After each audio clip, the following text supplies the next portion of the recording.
ज्ञान गंगा गीता दर्शन। पूर्व प्रसंग में आप श्रवण कर रहे थे समस्त प्राणियों की बार बार उत्पत्ति और बार बार प्रलय। बार बार उत्पत्ति और बार बार प्रलय का वर्णन श्रवण कर रहे थे। आज पुनः गीता दर्शन अध्याय 8 श्लोक 19 में आप श्रवण करेंगे। भूतग्राम शैवायं भूत्वा भूत्वा प्रलीयते रात्र्यागमे अवशः पार्थ प्रवहन्त्यः रागमे। भगवान श्री कृष्ण कहते हैं, वही यह भूत समुदाय जो पूर्व प्रसंग में बता चुके हैं, वही यह भूत समुदाय उत्पन्न होकर प्रकृति के वश में हुआ। उत्पन्न होकर प्रकृति के वश में हुआ। भूत्वा भूत्वा प्रलीयते, बार बार जन्मता है, बार बार मरता है, बार बार जन्मता है, बार बार मरता है। रात्रि आगमे अवशः पार्थ, रात्रि के प्रवेश काल में लीन होता है। अहरागमे प्रभवति, और दिन के प्रवेश काल में उत्पन्न होता है। बड़ा सुंदर भाव है, आप सबका अनुभव भी है। जब रात्रि होती है तो आप अपने रूम में कमरे में प्रवेश कर जाते हैं, बाहर दिखाई नहीं देते। जब दिन निकलता है तो आप बाहर निकल आते हैं। यह कौन आपको प्रवेश करा रहा है, कौन आपको बाहर निकाल रहा है? यह काल है, काल। भूतग्राम सेवायं भूत्वा भूत्वा प्रलीयते। इसी प्रकार से काल के गाल में सभी चले जाते हैं और फिर काल से प्रकट हो जाते हैं। समय के भीतर सभी चले जाते हैं और समय के सभी समय से प्रकट हो जाते हैं। रात्रि आगमे अवशः पार्थ, रात्रि के आने पर सभी लीन हो जाते हैं। और अहरागमे प्रभवन्ति, दिन के आने पर प्रकट हो जाते हैं। सभी को देखो, सभी का स्वभाव ऐसा है। तो जैसे आप अपने घर में रात्रि के आने पर प्रवेश कर जाते हैं और आपका बाहर पता नहीं चलता, लेकिन दिन के आने पर आप फिर बाहर आ जाते हैं, तो इसी प्रकार से आप नींद में जब सो जाते हैं तो आप ये समझिए एक प्रलय हो गया, आपको कुछ भी दिखाई नहीं देता। जब गहरी नींद में सो जाते हैं तो ना आपके पास कोई भाव होता है, न विचार होता है, न संकल्प होता है, न कर्म होता, कुछ नहीं होता। आप बिल्कुल भावों से, विचारों से, इच्छाओं से रहित होते हैं। और जब आप जाग जाते हैं तो सभी आप में भाव उदय होते हैं, विचार उदय होते हैं, कर्म उदय होते हैं, जो भी है इच्छाएं, वासनाएं सब उदय हो जाती हैं। लेकिन आप सो जाते हैं तो फिर ये विलय हो जाती है। यह स्थिति है। तो इस प्रकार से सृष्टि का जो समुदाय है, भूतग्राम शैवायं, पूर्व में जिन भूत प्राणियों की बात कही थी, वो समस्त भूत समुदाय भूत्वा भूत्वा प्रलीयते, प्रकट हो करके लय होता है। रात्रि आगमे अवशः पार्थ, रात्रि के आने पर, रात्रि के वशीभूत होकर लय हो जाते हैं। और अहर आगमे, दिन के आने पर प्रवहन्ति, प्रकट हो जाते हैं। बड़ा सुंदर है। इसलिए गुरु की ज़रूरत है, सतगुरु की ज़रूरत है, सच्चे गुरु की। गुरु क्या करते हैं कि ये बार बार जन्मने से, बार बार मरने से मुक्त कराते हैं। ये बार बार लय होने से, बार बार प्रकट होने से मुक्ति दिलाते हैं। कैसे मुक्ति दिलाते हैं? तो शब्द में, मंत्र में कहते हैं गुरुर ब्रह्मा। मैंने पढ़ा है गुरु गीता में, गुरु ब्रह्मा हैं। क्यों ब्रह्मा है? ब्रह्मा सृष्टा, सृष्टि करते हैं। गुरु मनुष्य की शिष्यत्व की सृष्टि करते हैं। वह सृष्टि में जन्म लेता है मानव मात्र, और जब गुरु मिलते हैं तो उसमें शिष्य की सृष्टि करते हैं। शिष्य की सृष्टि का अभिप्राय है, शिष्य कहते हैं सीखने वाला। शिष्य की सृष्टि करते हैं अर्थात उसके अंदर सीखने की, जानने की जिज्ञासा पैदा करते हैं। गुरु के मिलने पर गुरु क्या करते हैं? परमात्मा को जानने की जिज्ञासा पैदा करते हैं शिष्य के अंदर। पहले उसे शिष्य का जन्म देते हैं, और शिष्य का जन्म देने के बाद फिर सीखने की जिज्ञासा पैदा करते हैं। सीखने की जिसके अंदर जिज्ञासा होती है वही शिष्य होता है। सीखने की जिसमें जिज्ञासा नहीं है वो शिष्य नहीं है। तो सीखने की जिज्ञासा पैदा करते हैं तब वो शिष्य कहलाता है। जिसके अंदर सीखने की जिज्ञासा पैदा हुई तब वो शिष्य कहलाता है। तो एक तो शिष्य का जन्म देते हैं, फिर सीखने की जिज्ञासा का जन्म देते हैं। कौन? ब्रह्मा, गुरुर ब्रह्मा। फिर उसमें सद्गुणों का जन्म देते हैं। उसमें सद विचार, शिष्य जो सीखने के लिए राजी हो जाता है, सद विचारों का जन्म देते हैं और सद वृत्तियों का जन्म देते हैं, सद आचरण का जन्म देते हैं और सत तत्व को जानने की जिज्ञासा पैदा करते हैं। परमात्म तत्व को जानने की जिज्ञासा पैदा करते हैं। गुरु का बड़ा परिश्रम है, बहुत बड़ा परिश्रम है। कहाँ मूढ़ अवस्था में बैठा हुआ व्यक्ति जिसमें सीखने की जिज्ञासा पैदा करना, ये गुरु का ही हुनर है, ये गुरु की ही कृपा है।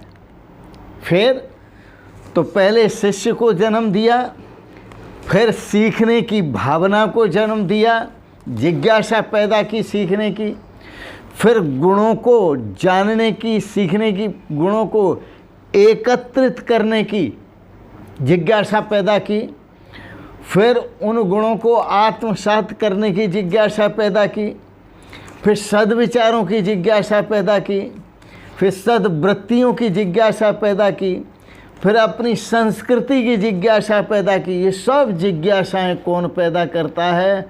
गुरु पैदा करता है, जो शिष्य के अंदर इन सब की सृष्टि करता है। इसलिए गुरु ब्रह्म है। इसके आगे कहते हैं गुरु विष्णु। गुरुर ब्रह्मा गुरुर विष्णु, वह विष्णु हैं। तो उनको विष्णु, गुरु को विष्णु क्यों कहा? विष्णु ये इसलिए कहा कि ब्रह्मा जी ने जो जन्म दिया जिन गुणों का, वह विष्णु रूप धारण कर उनका पोषण करते हैं, उस शिष्य के अंदर उसकी पुष्टि करते हैं। उसका जो वास्तविक स्वरूप है सद्गुणों का, उसकी पुष्टि करते हैं। सद्विचारों की पुष्टि करते हैं, सद्वृत्तियों की पुष्टि करते हैं, सदाचरण की पुष्टि करते हैं। कौन करते हैं? विष्णु, क्योंकि वो पोषक हैं। जो ब्रह्मा जी ने जिसको जन्म दिया उन सबका पोषण करने के कारण उनको विष्णु कहते हैं। गुरुर ब्रह्मा गुरुर विष्णु, वह गुरु ही करते हैं। वहाँ होंगे ब्रह्मा अलग होंगे, विष्णु अलग होंगे, शंकर अलग होंगे, परब्रह्म अलग होंगे, लेकिन गुरु सब कुछ हैं। गुरु ही ब्रह्मा है और गुरु ही विष्णु हैं, जो सद्गुणों का उसके अंदर पोषण करते हैं, सद्वृत्तियों का, सदाचार का, सद्भाव का, सत्यत्व का पोषण करते हैं। फिर गुरुरेव महेश्वरा, गुरु ही महेश्वर हैं, शंकर साक्षात शंकर। गुरुर ब्रह्मा गुरुर विष्णु गुरुर्देवो महेश्वरा, महेश्वर हैं। इनको महेश्वर क्यों कहा? क्योंकि यह आपके भीतर छुपी हुई दुर्वृत्तियों को नष्ट करते हैं, आपके भीतर छुपे हुए दुर्विचारों को नष्ट करते हैं, आपके भीतर छिपी हुई दुर्भावनाओं को नष्ट करते हैं, आपके भीतर छुपे हुए शत्रुओं को, जो शत्रु हैं, काम है, क्रोध है, लोभ है, मोह है, अहंकार है, ईर्ष्या है, द्वेष है, मद है, मत्सर है, इनको नष्ट करते हैं और नष्ट करने की युक्ति बताते हैं। इसलिए वो है महेश्वर हैं, वह साक्षात शंकर हैं, क्योंकि वह आपके दोषों का संहार करते हैं। आपके भीतर पनप रहे दोषों का, वृद्धि होते हुए दोषों का संहार करते हैं। आपके भीतर वृद्धि को प्राप्त हो रहे शत्रुओं का संहार करते हैं। आपके अंदर वृद्धि को प्राप्त हो रही दुर्भावनाओं को, दुर्वासनाओं को, दुर्इच्छाओं को समाप्त करते हैं। इसलिए वह साक्षात शंकर हैं, साक्षात महेश्वर हैं। आगे कहते हैं गुरुर ब्रह्मा गुरुर विष्णु गुरुर्देवो महेश्वरा, गुरु साक्षात परब्रह्म। अधिक और क्या कहें, अब ये तबीयत कहने से भरी नहीं, इसलिए एक ही बात कह देते हैं कि गुरु साक्षात परब्रह्म, वो साक्षात प्रत्यक्ष आपके सामने हैं और वो साक्षात परब्रह्म हैं, जो हर तरह से शिष्य का उद्धार करने में लगे हुए हैं। ऐसे साक्षात परब्रह्म जो सतगुरुदेव भगवान हैं, उनको मैं बारंबार प्रणाम करता हूँ। तस्मै श्री गुरवे नमः। ऐसे सतगुरुदेव भगवान को मैं प्रणाम करता हूँ। तो भूतग्रामः स एवायं भूत्वा भूत्वा प्रलीयते।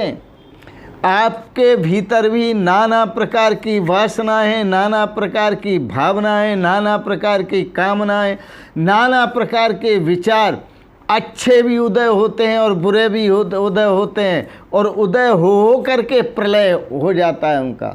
ये कहाँ से आते हैं? सब अव्यक्त से आते हैं और अव्यक्त में चले जाते हैं। भूत्वा भूत्वा प्रलीयते, बार बार उदय होते हैं और बार बार लय हो जाते हैं। रात्रि आगम से अब रात्रि आगमे अवश्य पार्थ, कि रात्रि के आने पर, रात्रि यहाँ पर देखा जाए तो कौन सी है? प्रलीयन्ते, ये दुर्विचार, दुर्वासनाएं, दुर्भावनाएं, काम क्रोध लोभ मोह अहंकार आदि, रात्रि जैसे आप गहरी नींद में सो जाते हैं तो सारा संसार का प्रलय हो जाता है, आपको कुछ दिखाई नहीं देता। इसी प्रकार से आप समाधि में चले जाते हैं और अपने स्वरूप में स्थित हो जाते हैं। उस पूर्ण अवस्था में, उस पूर्ति काल में, उस स्वरूप स्थिति में सब कुछ प्रलय हो जाता है, वहाँ कुछ नहीं होता। प्रवहन्ते हरागमे, आप समाधि से जगते हैं तो फिर सब कुछ दिखाई देने लगता है। यही स्थिति है। तो भूतग्रामे शयेवायं भूत्वा भूत्वा प्रलीयते रात्र्यागमे अवशय पार्थ प्रवन्त्यहरागमे। तो इस प्रकार से यहाँ बोध रूपी दिन है, अज्ञान रूपी रात्रि है। ज्ञान रूपी दिन है, अज्ञान रूपी रात्रि है। अज्ञान रूपी रात्रि में, अविद्या रूपी रात्रि में आप निशाचर होते हैं, और ज्ञान जब होता है, दिन होता है, तो आप जाग जाते हैं। इसलिए संत महापुरुष आपको जगाते हैं, संत सतगुरु आपको जगाते हैं। लगाकर सब कर्मों में आग, अरे मन निज स्वरूप में जाग। लगाकर सब कर्मों में आग, अरे मन निज स्वरूप में जाग। एक बात कहते हैं आपको वैज्ञानिक दृष्टि की, बड़ी सुंदर बात है। एक क्षण के लिए आप समाधिस्थ हो जाते हैं तो ये समझ लिए कि आप प्रलय हो गया। एक क्षण के लिए अपने स्वरूपस्थ होने पर प्रलय समझिए। जैसे समय का जो क्षण होता है, समय तो बहुत होता है, ये सब समय में ही हो रहा है जो कुछ हो रहा है। उसका एक क्षण यदि परमात्मा अनुभूति में चले गए, आप स्वरूप स्थिति में आप चले गए, तो ये संसार नहीं है। फिर जैसे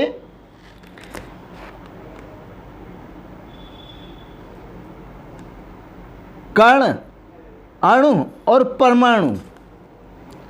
कण एक पदार्थ है, और उस पदार्थ का जब वैज्ञानिक विखंडन करते हैं अणु, और उसका भी विखंडन करते हैं तो परमाणु।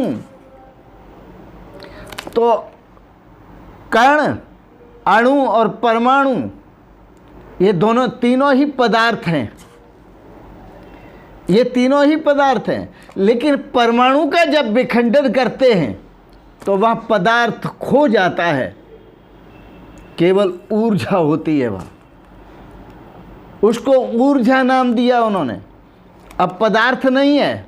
जब पदार्थ होता है तो ऊर्जा नहीं होती, दिखाई देती, और जब ऊर्जा होती है तो पदार्थ दिखाई नहीं देता।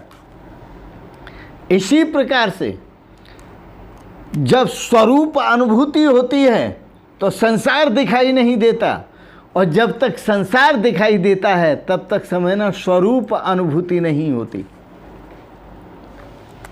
निश्चय कर लें आप, न कुछ में ही सब कुछ है, न कुछ से ही सब कुछ हुआ है, और न कुछ में ही ये सब कुछ समा जाता है। न कुछ। आप परमात्मा को, स्वरूप को क्या संज्ञा देंगे? आपका स्वरूप क्या है? न कुछ है, और उस न कुछ में ही ये सब कुछ समा जाता है, और उस न कुछ से ही यह सब कुछ प्रकट हो जाता है। आप परमात्मा को क्या संज्ञा देंगे? ब्रह्म को क्या संज्ञा देंगे? उस ब्रह्म से ही यह सब कुछ प्रकट होता है, और उस ब्रह्म में ही सब समा जाता है। पूर्व प्रसंग में सुना। और वह ब्रह्म अव्यक्तात् अव्यक्त अव्यक्तात् पर है। जिस अव्यक्त से ये समस्त सृष्टि होती है, उस अव्यक्त से भी परे अव्यक्त स्वरूप है। वो कभी व्यक्त नहीं होता, वो सदा अव्यक्त ही रहता है।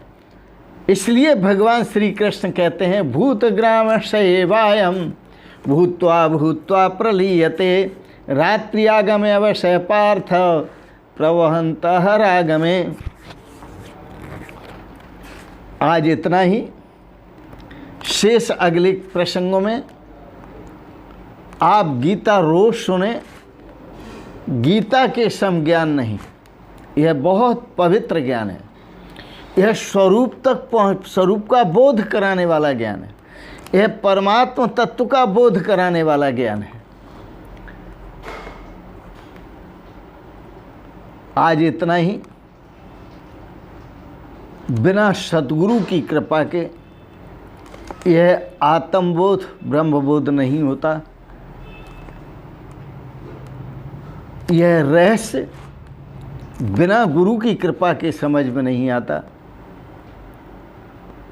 तो ऐसे सतगुरुदेव भगवान के श्री चरण कमलों में हम बहुत बहुत प्रणाम करते हैं और आपसे निवेदन करते हैं, आपको दार्शनिक विचार अच्छे लगे इनको सब्सक्राइब करें, लाइक करें और शेयर करें।